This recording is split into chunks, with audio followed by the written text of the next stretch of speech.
a scion of many worlds.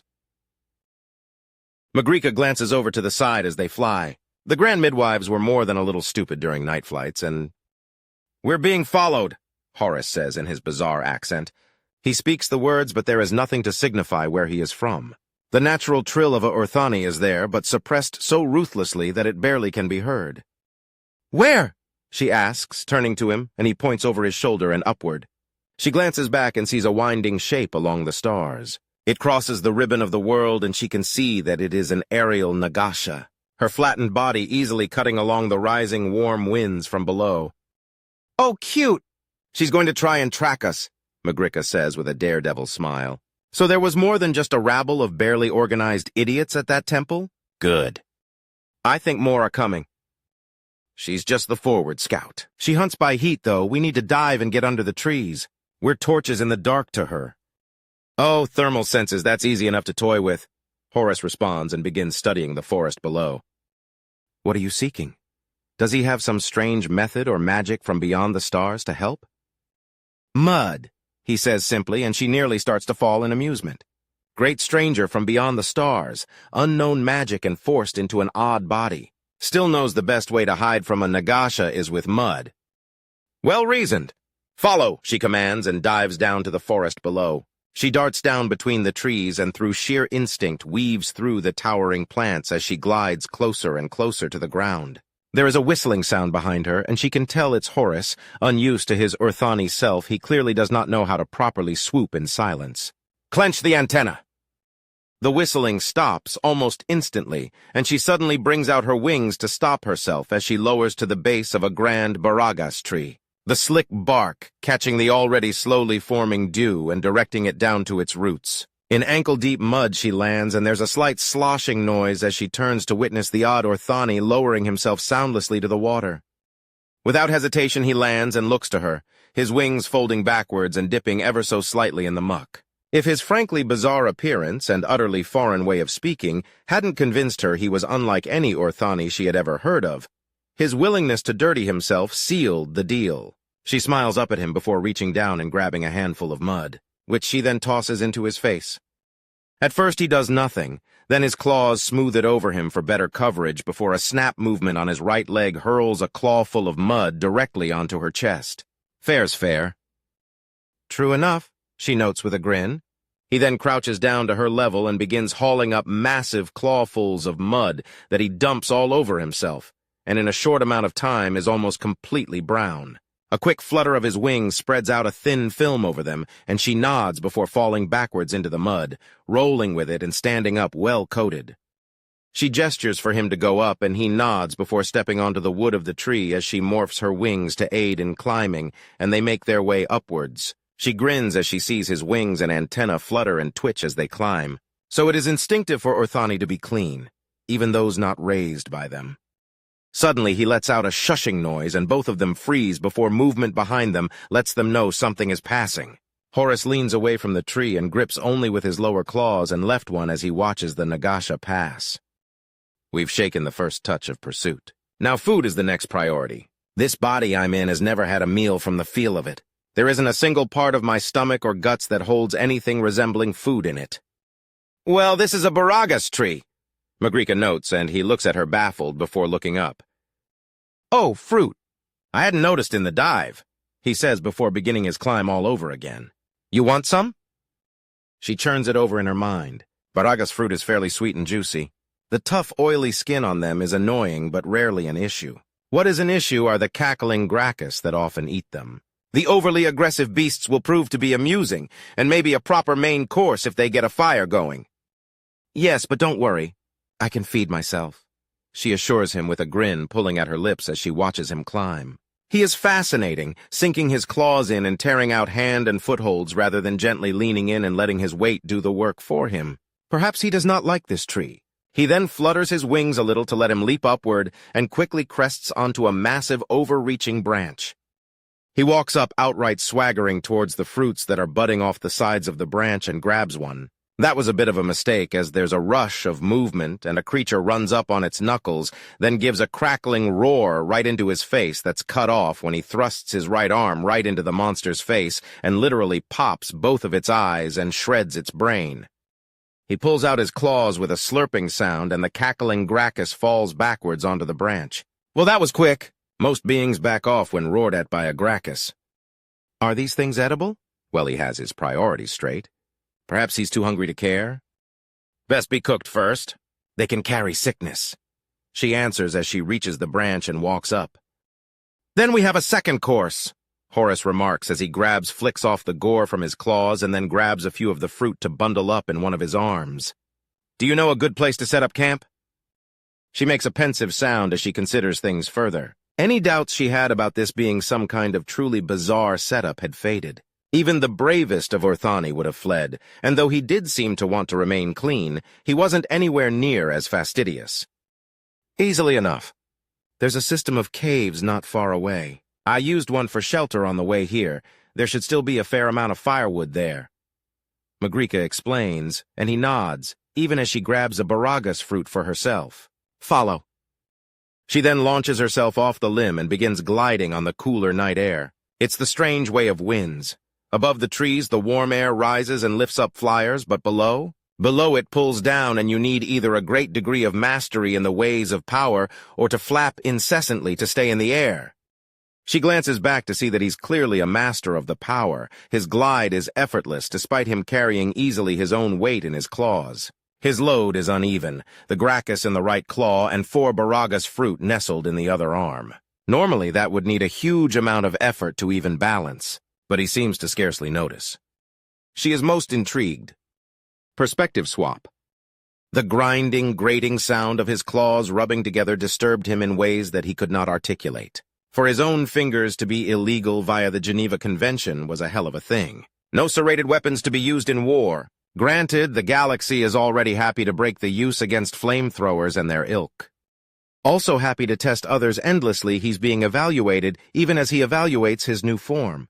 This entire chain of events is odd and no doubt will continue to be odd until she has the answers she seeks. Having hands and feet that do double duty as war crimes is aggravating. Thankfully, at the moment, they're more useful as he sliced open the flesh of the baragas fruit for the things inside. The seeds were incorporated into the tough, indigestible peels, leaving the insides to be just so much sweet pulp waiting to burst out. It was almost drinkable once the skin was past. As for the Gracchus meat, it was disturbingly like pork. Chewing it was a pain with his teeth, tiny, sharp things more like needles than proper slicers. His mouth was also oddly shaped, and his tongue was horrific. A long, thin proboscis, flexible enough to enter a flower, no doubt, or perhaps more suited for drinking blood. He has to tear the strips of meat into tiny bits in order to properly swallow it. But there is a deep satisfaction. Clearly he's designed to take his meat in a more liquid state, which well and truly disturbs him as he mentally vows to never drink from putrid carrion. Maybe blood is acceptable. He picks between the tiny teeth with his massive claws and resists the urge to bite as he knows it would slice his mouth clean open. And thinking more on those claws, they were similar on both the feet and the hands. The thumb is going backwards on the feet, but they're made the same way. The palm is somewhat sensitive but protected. Then there's a single joint from where the claw begins. The back of them are smooth, but there's a brutal serrated edge that goes up to the next joint. From there, it becomes a spear that quickly comes to a point. 2 bigger claws and a slightly smaller one for a thumb, that was all his hands wear. 3 serrated black blades. He holds his fingers together and forms a larger spear-like head to Magrica's interest. Something interesting? Most Orthani have 2 prongs. The points don't lean together like that. For you, though, it's like your arms are the ends of spears instead. She notes curiously before seemingly dismissing it. Of course, most of them actually have asses to sit on and breasts to heave. Have you truly never met or even heard of a man before? Horace asks her, and she shakes her head. I'm uncertain as to how it works with Orthani or Metak, but with humans, men are the natural hunters and warriors. The 2 sides, men and women, both need to come together to create a child. Both halves are needed to fully build a society, a people. A child, Magrica interrupts him, and after a moment he nods. Yes, at least this is what my kind believed as we lived in what the rest of the galaxy calls cruel space. Why is it called that? It's called that by those who live only with axiom energy. The power that lets you shift your wings, the power that allows beings like you and me to live, it cannot be used in that place. Not actively and not in any other way as well. What does that even mean? Magrika demands. How do I explain this? There are rules to the way all things exist. Drop a stone and it falls. That is a rule. He gestures to the campfire between them. Place something within the flame and it begins to burn. With enough heat, even stone can burn. Rules of the world and all worlds as well. Understand so far? I'm no fool. Explain fully. In cruel space, there are certain rules that do not exist. Therefore, there are many things that cannot be done in that place. Horace explains before tapping his chin with the knuckle of his claw and nods. Draw on the power around you and you may be stronger and faster for a time. Most any fool can do this if they simply know where to feel. This cannot be done in cruel space. There are many things that cannot be done in cruel space. What rules there are so harsh that you and I would not be able to survive there. We would both begin to die in different ways and likely would be nothing but cooling meat in but a few minutes at most. Are there beasts that coat themselves in flames to do battle? Magrika challenges. She doubts that a place where one can't even draw power to themselves can be dangerous at all. No creature I know to exist, but there is danger in every corner. How many things upon this world have a tainted bite where even the smallest graze can slowly kill you? He asks in response, and she shakes her head. None. Not unless they tear into a vital vein. There are many thousands, some so horrifically tainted to the touch that even holding them can kill you. They don't need to attack. There are plants like that too. When I was in my proper body, I had a friend that touched poison ivy. He spent months separated from everyone else because the taint was so grievous and infectious it could spread like a plague. A taint? I'm not sure how else to explain it. Poison and venom seems to be very rare outside of cruel space, where inside it's a common defense mechanism. As common as hiding, really? He explains and she looks confused. Poison and venom, those are two words for the same kind of taint? There are many kinds of taints. Poison is something that if you try to eat it, or in some cases smell or touch it, then it will hurt you. Venom, on the other hand, is used as part of an attack. If my claws had a taint to them that attacked when I cut something, then I would be venomous. If it was in my fur and it would attack when I am attacked, it would be poisonous. So, it's whether the taint is armor or a weapon, Magrika says, stirring the fire and grinning even as something lands outside and Horace stands up. I was wondering when they'd catch on. By the mountains, they took their time.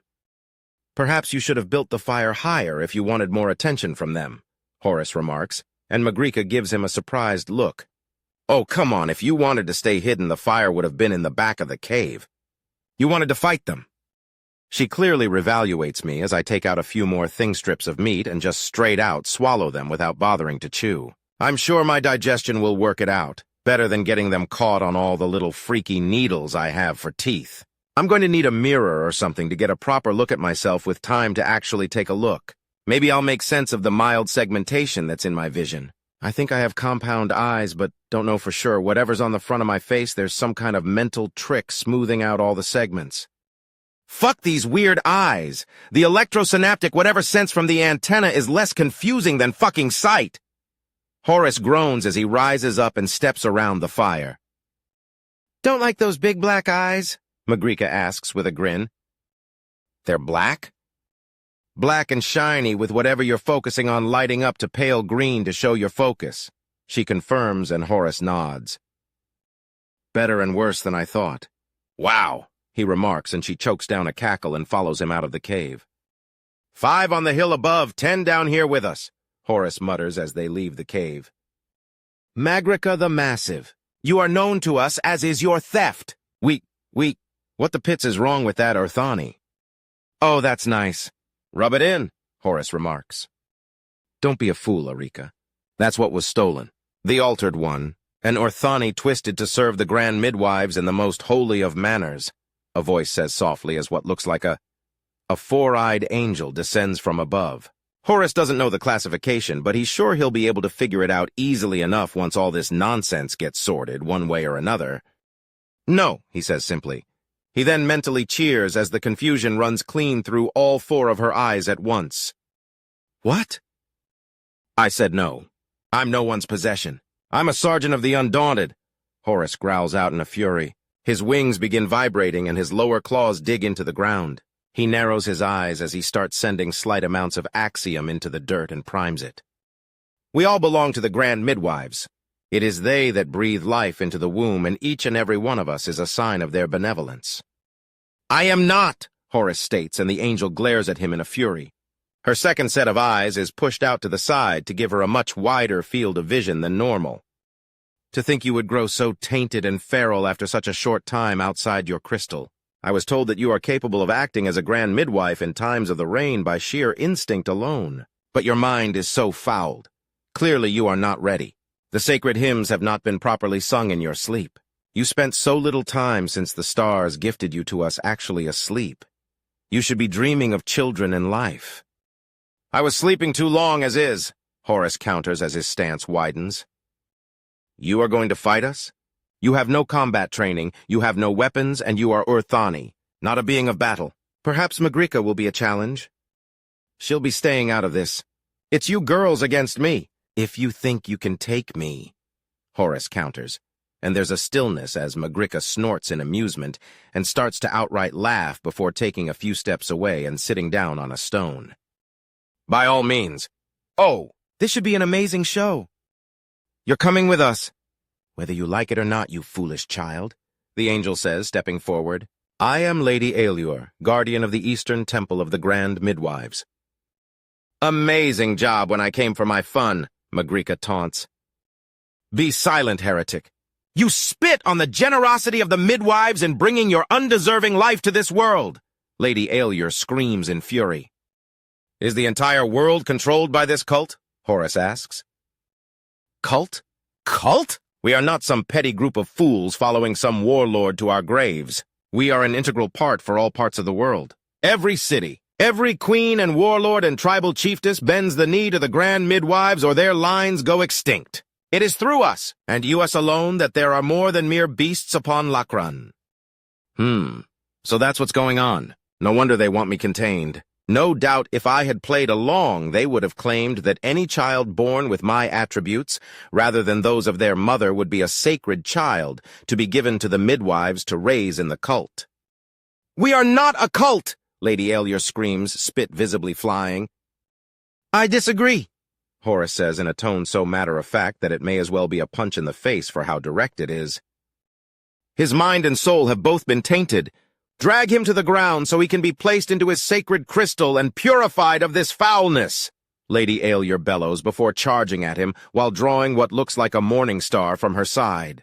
The rest of the group follow the reckless charge, and Horace only smiles as he unleashes the primed axiom under all of them and kicks up an enormous cloud of dust and dirt that he vanishes in. Perspective swap. Oh, he's wearing the dark mantle again. I wonder what he plans on doing with it, Magrika says out loud as she sees a slight distortion into the wall of dust that Horace kicked up in an instant and grins as a response. Moments later, there's a blast of wind as Lady Aelure flows power through her wings and feet to stay grounded as she blasts away the cloud. Horace is, of course, gone. He's escaped! She shouts before the sound of a meaty thump rings out and one of her lesser is thrown from above the cave down onto them, out cold and bleeding slightly. He's here! One of the remaining four on the cliff top screams out before there's a series of brutal thunks, and then she's thrown down onto the crowd below. As one, they all pump their wings and shoot up after him. But after a few moments, there are sounds of confusion, and Magrika flutters up to get a good view from above at the chaos unfolding. The remaining three of the five above the cave were all splayed out and unconscious all around. They hadn't even had time to scream or make a sound before Horace got them. A little cowardly Horace, attacking from the darkness like that. Any beast can ambush. But are you a proper warrior? Magrika calls out into the surrounding area, and something blasts past her as a blur, slams into Lady Aelure and rolls with her before sending her flying into her fellows. It's Horace, and he stands up with Lady Aelure's spiked morning star. He then grasps it below the head and pulls until it tears clean off, and then bends the remaining haft in half. Well then, let's see if this rabble can stand toe-to-toe with an undaunted. Horus growls out as he slowly walks forward. Several of Lady Aelur's squadron charge at him with drawn swords. He jolts to the side, his wings coming up and glittering with the power as he deflects the swords, parries at the wrist to dislodge their grips, then sweeps down to take their legs out from under them. He rises again, his wings flapping behind him like a cape, even as he takes the cloak from around the shoulders of one of the three. He then puts it to the side. Anyone else? Come now, it's 10-on-1. Surely you can face one unarmed man 10-to-1? He asks, and there's a smile even as the mantle he's holding seems to almost physically manifest as a black cape. They charge, and without opening his wings, he soars at them in his own countercharge. His shoulder smashes into and throws away the shield of one of the warriors before a brutal flurry of body blows, followed by a headbutt, drops her entirely. It had taken him heartbeats to win. He effortlessly ducks under a sword, melts under its twin, going for his gut before his wings are swept around and smack her in her face to stun her before he moves to slam his curled fists into her face twice before another interrupts him. He catches the punch from the swordswoman looking to redeem herself, and then open palm strikes against her elbow, and there's an audible snap, and she screams high and loud before being kicked away, and Horus returns his attention to the still slightly dazed dual wielder, before ducking back to avoid the charge of another woman.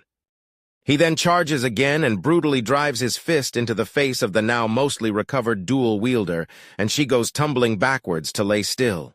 They're on him even more now, and he spins to move away from the thrust of a spear that he grabs onto before snapping the head off, and then the shaft is broken in two like a twig before kicking away its wielder. He grabs both sticks and twirls them a bit. Still a bit numb for my liking. This is going to be clumsy. He gives the sticks another twirl and then deflects the regained swords, swatting them at the hands to break their grips before driving the batons into the heads of the swordswomen. The sheer amount of force he brings to bear drives them to the ground, unconscious. 6-to-1, and now I am armed. Care to keep fighting? Horus asks as the group stares at him, and Lady Aelur's blinking is out of sync, showing her sheer confusion. How? Because I am undaunted. If you wish to retreat, you may. I'll even let you gather the wounded and leave. Just tell the temple that if they want to put me in a cage or chains, then they best be ready for a one-man war at the very least. Understand? What are you? Lady Aelur asks in shock. I am undaunted, Horus responds before turning and walking towards the cloak he set aside earlier. Bit of rope and I'll have something to keep me decent at least. Decent? Wait! Are you trying to hide that dangling thing? Lady Aelur demands, and he throws his head back to laugh. Finally! Someone commented on it. I was worried it was a phantom memory of my true self. And yes, it's considered extremely crass to show it where I'm from, but I woke up without pants and haven't had the opportunity to cover myself up yet. So you're saying that you've been a bad boy? Magrika mocks as she flutters down. What's it for, anyways? She reaches out for his swinging privates and gets a swat of the hand from the baton. Hands of the merchandise, he says as he quickly wraps the cloak around his waist and ties it off. I'm going to need a belt or something, if not proper pants.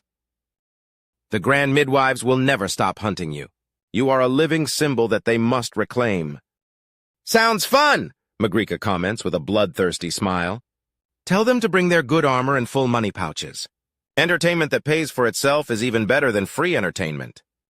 You will be the last of your line.